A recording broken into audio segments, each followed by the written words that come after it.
Hello friends, ગામઠી કિચનમાં તમારું હાર્દિક સ્વાગત છે। આજે આપણે બનાવીશું કેન્ડી। આ કેન્ડી ફટાફટ બની જાય છે, ફરી પાછું આઈસ ક્રિસ્ટલ પણ નથી આવતા અને બાળકોને તો ખૂબ જ ભાવે છે। તો ચાલો જોઈ લઈએ આને કેવી રીતે બનાવવી। કુલ્ફી બનાવવા માટે અહીંયા 500 ml મિલ્ક લીધું છે, કોઈ પણ પ્રકારનું મિલ્ક તમે લઈ શકો છો। અહીંયા મેં ફૂલ ફેટ મિલ્ક લીધું છે। અહીંયા કાજુને 2 કલાક પહેલા પલાળી દીધા હતા, હવે તેની પેસ્ટ કરી લેશું। દૂધ ગરમ થવા લાગે ત્યારે આપણે લઈ લેવાનું છે કેસર, તેમાં જ આપણે લઈ લેવાની છે કાજુની પેસ્ટ। સાઈડમાંથી ઉખેડતું જવાનું અને ફૂલ ગરમ થવા દેવાનું છે। ઘટ થાય ત્યાં સુધી સતત થવા દેવાનું છે। ફ્લેમને મીડિયમ રાખશું અને સતત ચલાવશું જેથી કરીને દૂધ નીચે ના બેસે। અહીંયા આપણું દૂધ સરસ ઘાટું થવા લાગ્યું છે તો સાઈડમાં રાખી દેશું તેને અને સાઈડમાં ખાંડ મૂકીશું। ખાંડને આપણે અલગથી ઓગાળવાની છે। બહારથી આપણે લેતા હોય ફ્રેન્ડ્સ કુલ્ફી તો એ લોકો આ જ રીતે ઓગાળતા હોય છે જેથી કરીને એકદમ મસ્ત ટેસ્ટી એવી આપણી કુલ્ફી લાગશે। તો અહીંયા આપણે ખાંડને મૂકી એકદમ ફ્લેમ સ્લો રાખી અને થોડીક વાર એમનેમ જ થવા દેવાની છે।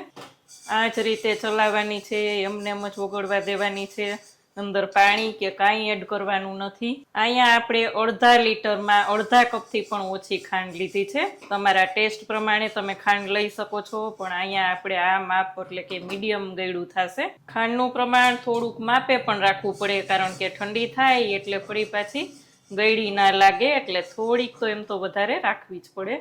આ જ રીતે થવા દેવાની છે। ધીમે ધીમે નીચેથી થોડીક ગરમ થાય એટલે આ રીતે ચલાવવાની છે। જેમ આપણે કેરેમલાઇઝ કરતા હોય તેમ આપણે ખાંડ ઓગાળીને એડ કરવાનું છે, પણ સાઈડમાં આપણે દૂધને પણ ચલાવતું જવાનું છે। અહીંયા જોઈ શકાય છે ફ્રેન્ડ્સ, આપણી ખાંડ એકદમ સરસ ઓગળવા લાગી છે, ફૂલ ઓગળવા દેવાની છે। અહીંયા જોઈ શકાય છે ફ્રેન્ડ્સ, આપણી ખાંડ એકદમ સરસ ઓગળી ગઈ છે।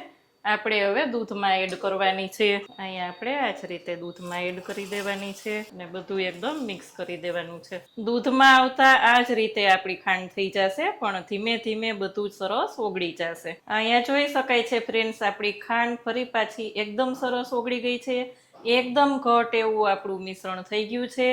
આને આપણે બીજા તપેલામાં લઈ અને એકદમ ઠંડુ થવા દેશું।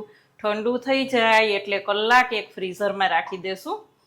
અહીંયા કુલ્ફીનું દૂધ એકદમ સરસ ઠંડુ થઈ ગયું છે, તમે જોઈ શકો છો। એને એક મિક્સર જારમાં લઈ લેશું। અહીંયા આપણે દૂધને જારમાં લઈ અને ચર્ન કરી લેવાનું છે। અહીંયા આપણે બધું જ ચર્ન કરી લીધું છે, તમે જોઈ શકો છો। હવે કુલ્ફીના મોલ્ડમાં ભરી લેશું। અહીંયા આપણે આ રીતે કુલ્ફીના મોલ્ડ લીધા છે, તમે જોઈ શકો છો। તેમાં જ આપણે ભરી લેવાનું છે।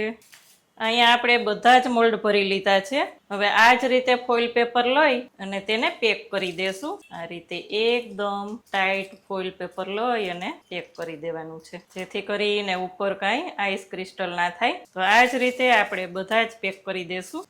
આ જ રીતે આપણે બધા ફોઇલ પેપર પેક કરી લીધા પછી અહીંયા આપણે કટ લગાવશું અને બધામાં સ્ટીક લગાવી દેશું।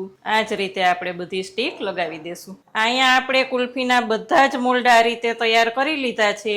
આને ફ્રીઝરમાં સેટ કરવા માટે આપણે 7 થી 8 કલાક અથવા તો ઓવરનાઇટ રાખી દેશું। અહીંયા કેન્ડીને આપણે ઓવરનાઇટ રાખી દીધી હતી। હવે આપણે ખોલીને જોઈએ તો એકદમ મસ્ત તૈયાર થઈ ગઈ છે। હવે આને કાઢવી કેવી રીતના તે જોશું। અહીંયા આપણે ઉપરથી ફોઇલ પેપર હટાવી અને થોડીક વાર પાણીમાં રાખી દેવાની 2 જ મિનિટ, અને હાથની ગરમી વડે આ રીતના કરશું એટલે એકદમ મસ્ત આપણી કેન્ડી નીકળી જશે। આ રીતના આમ કરીને અહીં તમે જોઈ શકો છો, મસ્ત કેન્ડી એવી આપણી તૈયાર થઈ ગઈ છે। અહીંયા આપણી કેન્ડી મસ્ત તૈયાર થઈ ગઈ છે। ઉપરથી આપણે પિસ્તા અને બદામથી ગાર્નિશ કરીશું, જેથી લુકવાઇઝ પણ ખૂબ જ સરસ લાગે। ટેસ્ટમાં તો ખૂબ જ મસ્ત છે, સાથે સાથે લુકવાઇઝ પણ મસ્ત લાગે। અહીંયા જોઈ શકાય છે ફ્રેન્ડ્સ કે આપણી કેન્ડી એકદમ ક્રીમી છે। અહીંયા તમે જુઓ, એકદમ ક્રીમી, આઈસ ક્રિસ્ટલ પણ નથી અને મસ્ત એવી કેન્ડી આપણી તૈયાર થઈ છે। તો તમને આ કેન્ડીની રેસીપી કેવી લાગી કમેન્ટ ચોક્કસ કરજો। કેવી લાગી આજની રેસીપી? જો સારી લાગે તો વિડીયોને લાઇક કરજો, શેર કરજો। હજી સુધી ચેનલમાં નવા હોય તો સબસ્ક્રાઈબ કરીને બેલ આઇકોન પ્રેસ કરજો। આવજો ફ્રેન્ડ।